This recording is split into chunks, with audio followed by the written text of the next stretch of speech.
जानते हैं दोस्तों, मुश्किल ये है कि हमें पता ही नहीं कि हमें चाहिए क्या। हमें ये पता ही नहीं है कि हम कहां जाना चाहते हैं, हम क्या करना चाहते हैं, हम क्या ढूंढ रहे हैं, हमें क्या चाहिए। जब तक आपको अपने लक्ष्य का निर्धारण नहीं करते हम, जब तक हमें अपने लक्ष्य की जानकारी नहीं होगी, तो हम बस यूं ही चलते रहेंगे, भटकते रहेंगे। और यही आज की सच्चाई है। आज समाज में, संसार में असंख्य लोग, 80% लोग को ये जानकारी नहीं है कि वो क्या चाहते हैं, क्या बनना चाहते हैं, उनका लक्ष्य क्या है। इसलिए आज मुट्ठी भर लोग जो होते हैं वो जीवन में सफल हैं, बाकी सारे लोग असफल। इसका मूल कारण यही है कि हमने ये कभी विचार ही नहीं किया, हमने कभी ये जानने की कोशिश ही नहीं की कि हमें क्या चाहिए।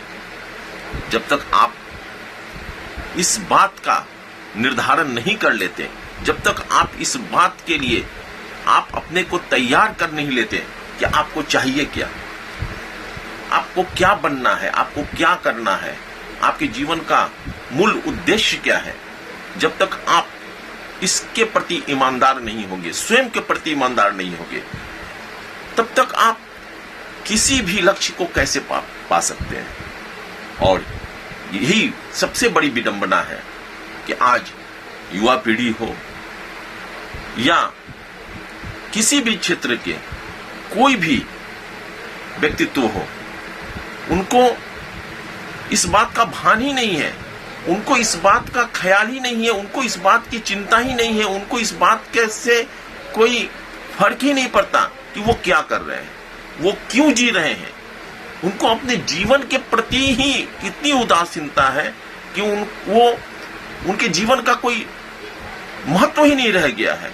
इसलिए आज देखिए हमारे समाज में बहुत सारी आत्महत्याओं की घटना घटती है, लोग परेशान हैं, डिप्रेशन के शिकार हैं, लोग विचलित हैं, लोगों का मन नहीं लग रहा है, लोगों को नींद नहीं आ रही है, लोगों के पास में सब कुछ होने के बावजूद भी वो बहुत व्यग्र है, तकलीफ में है, अवसाद झेल रहे हैं, बीमार हैं मानसिक रूप से, शारीरिक रूप से।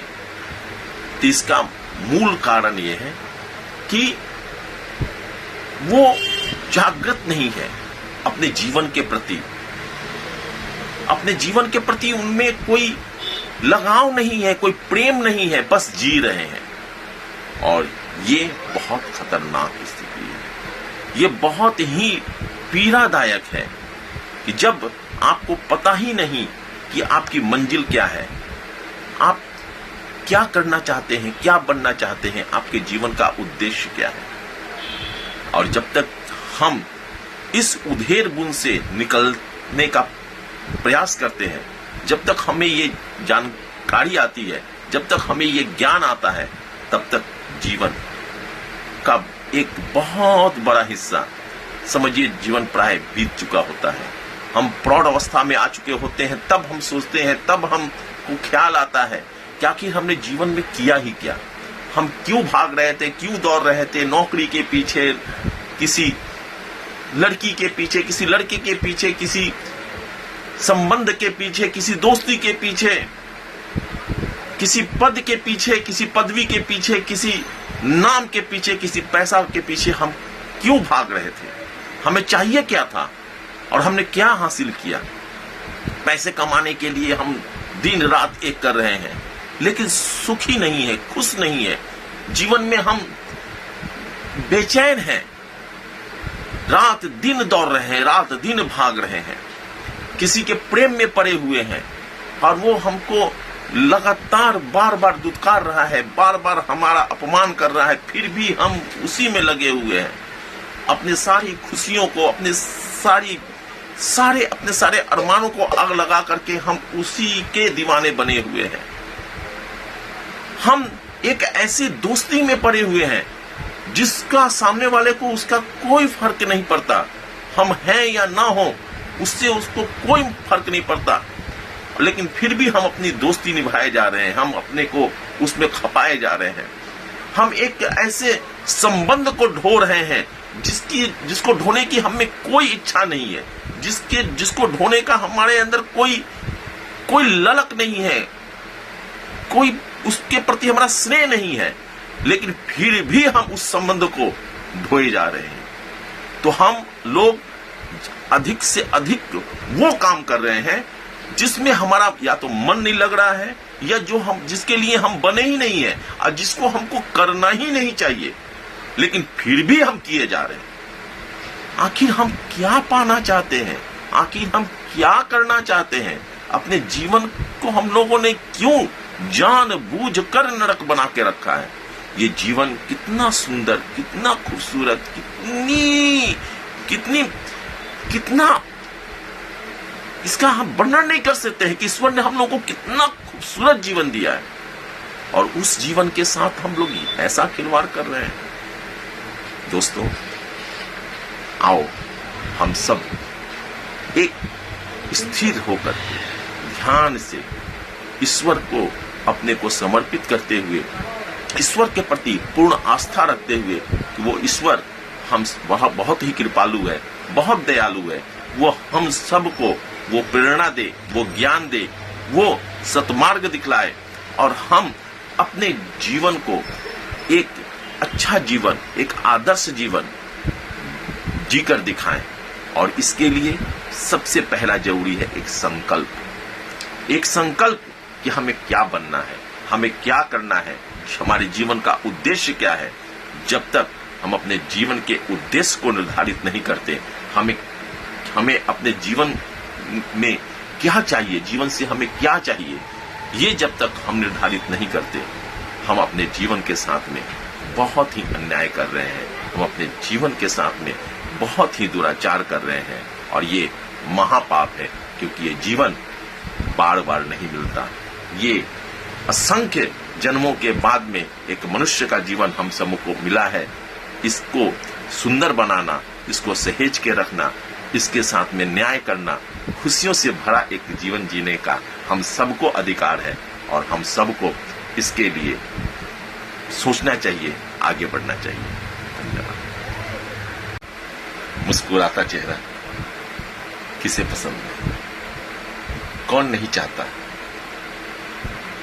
कि एक मुस्कुराता चेहरा उसके सामने आए?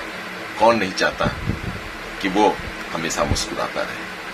ये मुस्कुराते हुए चेहरे की जो खुशी होती है, एक मुस्कुराते हुए चेहरे में जो कशिश होती है, ये ऐसे नहीं मिलती दोस्तों, ये ऐसे नहीं मिलती।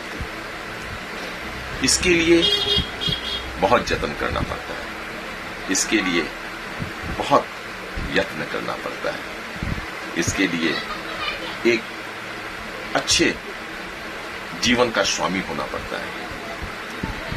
आप जब तक एक भीतर से, इस आत्मा से, इस मन से एक अच्छे इंसान नहीं होंगे, जब तक आप के अंदर एक खूबसूरत सा इंसान नहीं बसता होगा, आपके चेहरे पर वो खुशी, वो मुस्कुराहट, वो तेज, वो ऊर्जा आ ही नहीं सकती। इसलिए सबसे पहली जरूरत है भीतर से आपके अंदर करुणा होना चाहिए, आपके अंदर क्षमा का भाव होना चाहिए, आपके अंदर सबके लिए प्रेम होना चाहिए, आप में परोपकार की भावना होनी चाहिए, आप में सहृदयता होनी चाहिए, आप में हर एक के लिए बिना किसी भेदभाव के, बिना किसी के प्रति कोई असमंजस के, सबके प्रति समान भाव से आपके अंदर प्रेम भाव, स्नेह भाव, दया का भाव ये होना चाहिए। और अगर आप एक ऐसे इंसान हैं जिसमें ये सारे गुण हैं, तो जानकर चलिए आप कभी किसी का बुरा नहीं कर पाएंगे, आप कभी किसी के साथ में अन्याय नहीं कर पाएंगे, आप कभी किसी को तकलीफ में देखकर खुश नहीं होंगे। और जो लोग ऐसे होते हैं उनका तेज अलग होता है, उनके चेहरे की रौनक अलग होती है, उनका चेहरा, उनकी खूबसूरती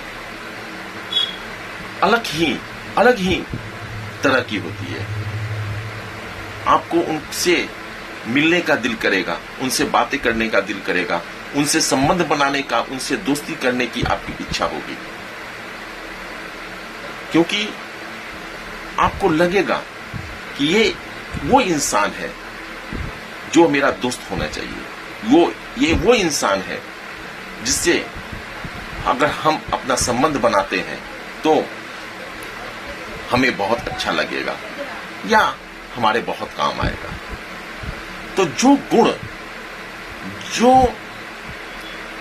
तारीफ के काबिल कुछ जो बिंदु होते हैं, जैसा हम दूसरे से हम अपेक्षा करते हैं, हम चाहते हैं कि कोई इंसान के अंदर क्षमा का भाव हो, वो स्नेहशील हो, उसके अंदर सबके प्रति प्रेम हो, और हम लोग सभी ये चाहते हैं। हम कोई नहीं चाहता कि कोई आपको बेवजह आपको अपमानित करे, कोई नहीं चाहता कि कोई अकारण ही आपके साथ में दुर्व्यवहार करे। तो जैसा आप दूसरे से उम्मीद करते हैं वैसा आप खुद क्यों नहीं बनते, वैसा ही खुद आप स्वयं को क्यों नहीं बनाते। आप किसी से प्यार करने के लिए जो जो कारक ढूंढते हैं, आपको प्यार करने के लिए, अपना बनाने के लिए या किसी भी प्रकार से उससे संबंध बढ़ाने के लिए, आप किसी भी व्यक्ति में जो गुण देखते हैं और फिर आप ये निर्णय लेते हैं कि हाँ, इस इंसान से हम अपना संबंध आगे बढ़ाएंगे या नहीं बढ़ाएंगे, इससे अपनी दोस्ती रखेंगे या आप नहीं रखेंगे, ये हम निर्णय लेते हैं ना। अगर जिस क्राइटेरिया से, जिस मापदंड पर रखकर हम दूसरे की विवेचना करते हैं, दूसरे भी तो हमारे लिए वही करते हैं, तो हम स्वयं को उस लायक क्यों नहीं बनाते। हम क्यों नहीं उन गुणों को अपने में समाहित करते हैं कि लोग हमसे प्यार करें, लोग हमको अपना बनाना चाहें, लोग हमसे संबंध बना करके, हमसे दोस्ती रख के उनको गर्व का महसूस हो, उनको खुशी मिले, वो सारे दुनिया के सामने में, अपने परिवार के सामने में, समाज के सामने में जब हमारे साथ में खड़े हो तो उनको वो अनुभूति फील हो, उनको वो अनुभूति मिले कि ये शख्स जो है ये हमारा दोस्त है, ये मेरा संबंधी है, ये मेरा प्रिय है, ये मेरा प्रेमी है, ये मेरी प्रेमिका है, ये मेरा भाई है, जैसा दोस्त है। ऐसा हम स्वयं को क्यों नहीं बना सकते। और क्यों? क्योंकि चूक हमसे ये हो जाती है कि हम सारे सद्गुण, सारे अच्छे गुण हम दूसरे में देखना चाहते हैं, दूसरे से उसकी उम्मीद करते हैं, लेकिन जब अपनी बारी आती है तो हम फट जाते हैं। हमारे अंदर धैर्य नहीं है, हमारे अंदर वो शक्ति नहीं है, हमारे भीतर में वो शक्ति नहीं है कि हम अपने को रोक सके गलत करने से, गलत बोलने से। और ये जो चूक है यही हमारे जीवन को नष्ट करती है, यही हमसे चूक हो जाती है। और सारे दुनिया जो है, सारा समाज जो है आज अच्छे को ढूंढ रहा है, अच्छे लोगों को, ईमानदार लोगों को ढूंढ रहा है, अच्छे लोगों को ढूंढ रहा है, प्रेम करने वालों को ढूंढ रहा है, ऐसे लोगों को ढूंढ रहा है जिसके अंदर दया का भाव हो, जो परोपकार करता हो। हम सभी ऐसे हाथ फैलाकर खड़े हैं कि कोई हमें दान दे, कोई परोपकार करे, कोई हमारे जीवन को बदल दे, कोई हमारे जीवन में खुशियां लेकर आए, और हम वो सारे काम हम क्यों नहीं कर रहे हैं? हमारी जितनी क्षमता है, हमारे में जितना आत्मबल है, हमारे में जितनी शक्ति है, हम उतना ही क्यों नहीं करते? हम क्यों नहीं हमसे जो निचले स्तर पर जीवन जी रहे हैं, हमसे जो कमतर है, आर्थिक, मानसिक, व्यवहारिक, हम उनका हाथ क्यों नहीं थामते? उनके प्रति हम सरिता का भाव क्यों नहीं लेके आते? हम क्यों नहीं गले लगाते? हम क्यों नहीं औरों को आगे बढ़ाते? जब तक हम स्वयं को नहीं बदलेंगे, जब तक हम स्वयं की सोच को नहीं बदलेंगे, जब तक हम सिर्फ ढूंढते रहेंगे बाहर बाहर बाहर दूसरे में, दूसरा कोई हमें सुखी नहीं रख सकता, दूसरा कोई हमें खुशी नहीं दे सकता। यदि आपके अपने भीतर में उस खुशी का, उस सुख की ऊर्जा ना हो, अब वो तभी आएगी जब आप एक अच्छे सच्चे इंसान हो। जब आप एक सच्चे और अच्छे इंसान होते हैं तो स्वाभाविक रूप से ये ईश्वर की इतनी खूबसूरत रचना है, इतनी खूबसूरत रचना है, आप और हम कल्पना भी नहीं कर सकते कि वो उस ईश्वर ने हम लोगों को फूल के समान बनाया है, फूल के समान, और हम लोग पत्थर बने फिर रहे हैं। इसीलिए तो सभी एक दूसरे से चोटिल हो रहे हैं। कोई किसी से खुश नहीं है, कोई किसी से सुखी नहीं है, कोई किसी को देखना नहीं चाहता, कोई संतुष्ट नहीं है। सभी के जीवन में अवसाद, सभी के जीवन में चिंता, सभी के जीवन में बस एक व्यग्रता का भाव। ऐसे जीवन कैसे चल सकता है? ये जीवन नहीं जी रहे हम लोग सभी जीवन के साथ में अन्याय कर रहे हैं और हमें इससे निकलना पड़ेगा। हमें वो बनना पड़ेगा जिसकी उम्मीद हम दूसरों से करते हैं। बहुत बहुत